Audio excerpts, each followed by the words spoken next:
Hello everybody. We've all heard the stories of Davi Vanity and Austin Jones and Ian Watkins. These stories are so big that they've actually received mainstream attention. However, these degenerate scumbags are well-known figures at Warped Tour, and unfortunately the community around Warped Tour is extremely degenerate and extremely predatory. And unlike the individuals that I just listed, there are tons of degenerate scumbags who took part in Warped Tour that didn't really receive the mainstream attention or scrutiny that they deserve. So I decided that I'm going to create a multi-part series called The Warped Minds of Warped Tour. The first subject that we're going to be talking about is actually a YouTuber, and it's very possible, unless you went to Warped Tour, that you actually never heard about this guy. Until now.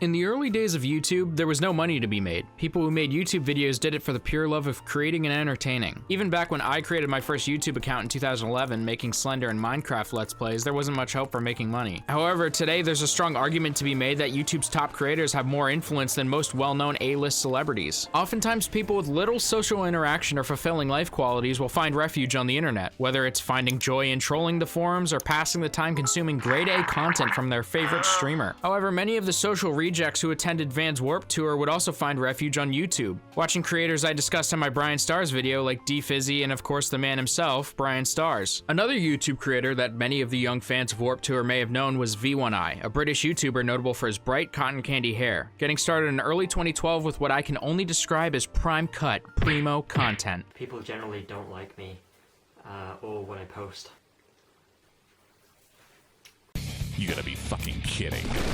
You may be surprised that by late 2014, almost 3 years after this video was uploaded, V1I, or Jason Vioni, would amass around 400,000 subscribers, which was a stellar accomplishment and made him one of the most popular British YouTubers at this time. Jason was born on September the 12th, 1992, and he was born in a small village in England called Yardley Hastings. Jason was born to a Mormon family, and his family was huge. He had 5 siblings on his dad's side and 4 on his mom's. By the age of 6, he would have to move out of his home and move to Wales because his house was way too small to fit his entire family. From what I understand, he had a relatively normal childhood. Jason would eventually create his YouTube channel in January of 2012, where he would make videos mainly for his Facebook friends. And despite that first video I showed not being too great, he actually very quickly figured out how to make pretty good videos. He would actually put a lot of effort into his videos with skits and editing, and it seemed like he really cared about the product he was making, which is really cool. Pair it together with the Bring Me the Horizon and Asking Alexandria posters on his wall, the lighthearted and over-the-top nature of his videos,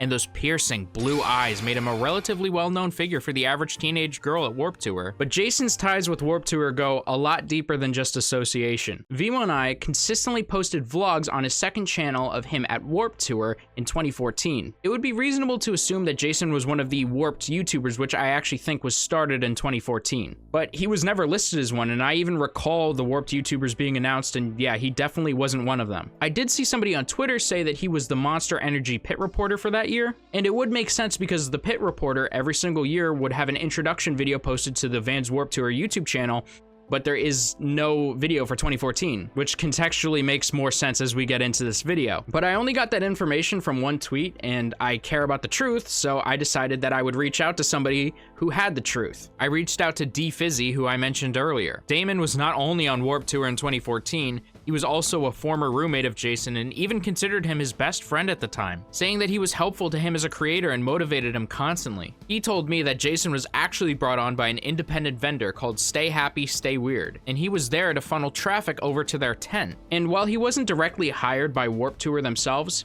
he was there for the entire summer, and clearly he was a big enough figure in that community to be hired by an independent vendor. Warped Tour 2014 went off without a hitch, as far as we know at least, but only months later, Jason's entire reputation would be destroyed beyond repair. And you may be surprised to find out that all of this starts not with Jason, but with Sam Pepper. We're all familiar with Sam's content, like the killing the best friend prank, where he pretended to kidnap 2 of his friends and literally execute one of them. However, another infamous prank he did was the fake hand ass pinch prank, where he would grab women without their consent because I guess that's funny. Following this scandal, a slew of allegations would come out against Sam Pepper. And sort of a precursor to the Me Too movement would take place on September 27th, 2014, where an 18-year-old girl named Anya would jump on the opportunity to speak on a fellow British YouTuber, the aforementioned V1I.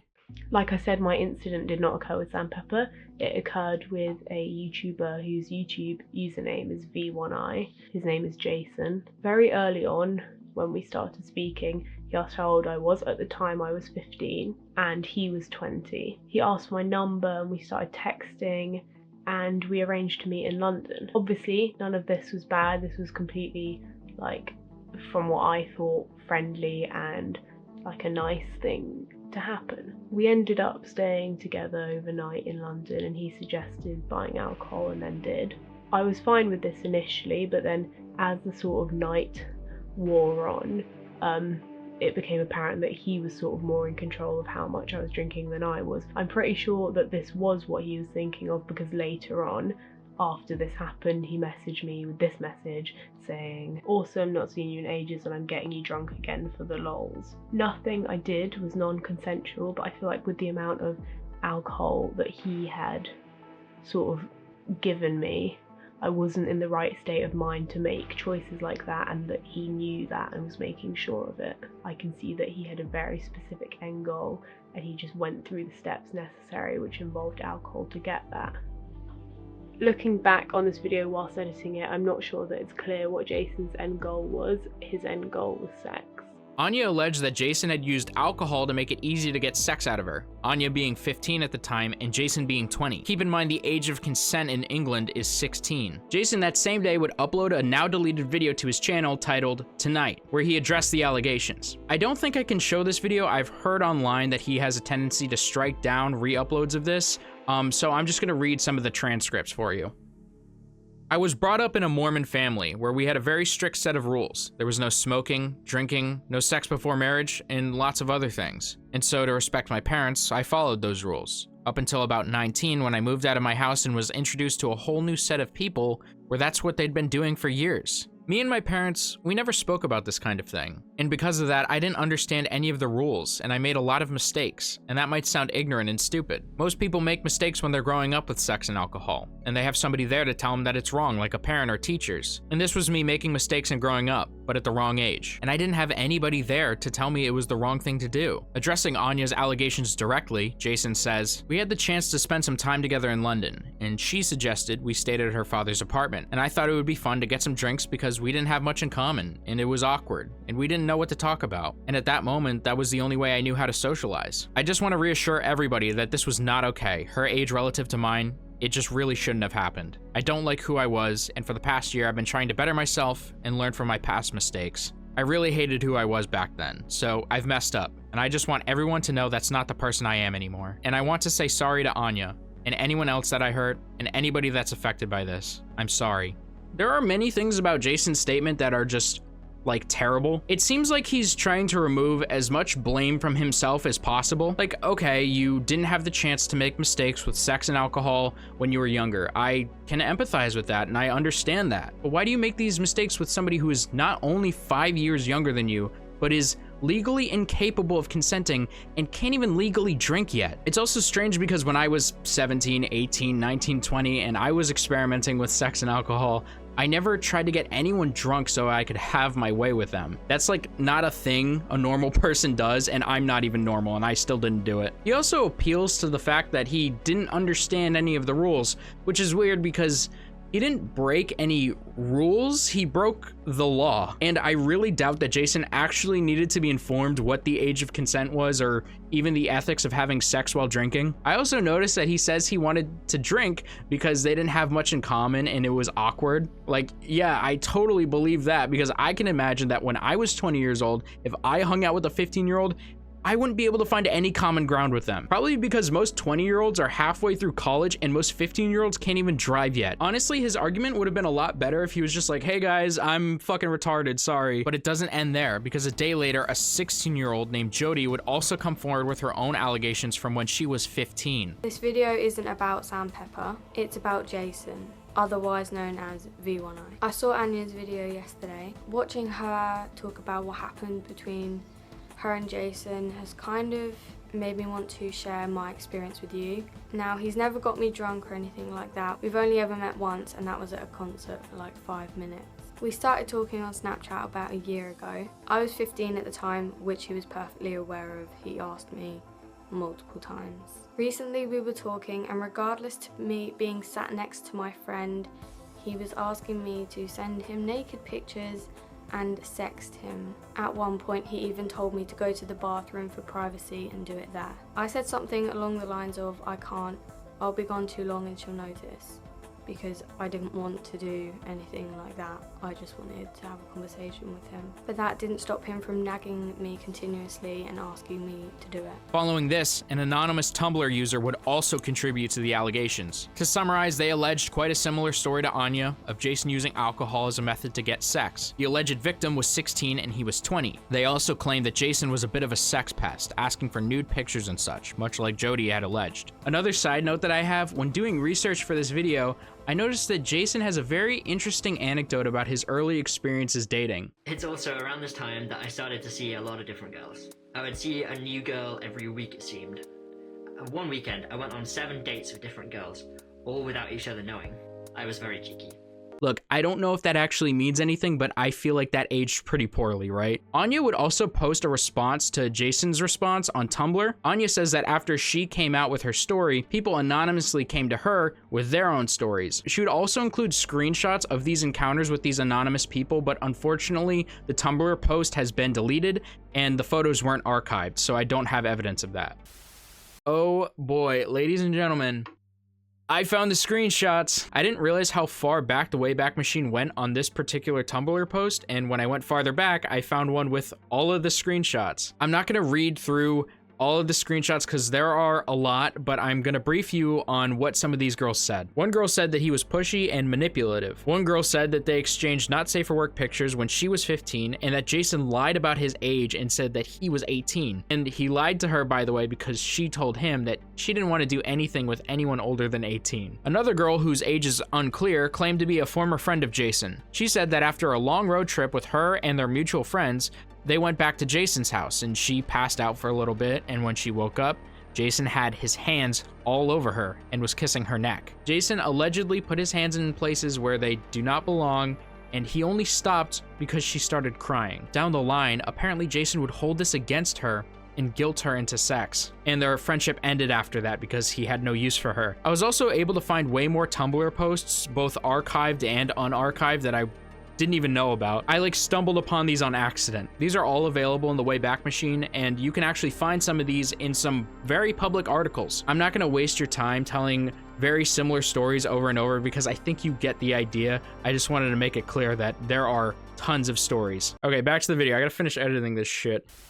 Judging by Jason's statements as well as everything we know, it's reasonable to assume that Jason had a pattern of behavior in which he would try to get sex out of young women, which were incapable of legally consenting, and in the instances of alcohol being involved, verbally consenting. The result of all of this happening would be Jason losing everything, including the support of his friends. Jason, Vio and I'm not hiding names. And I mean, we discussed it. We watched the video. We were I came to him again.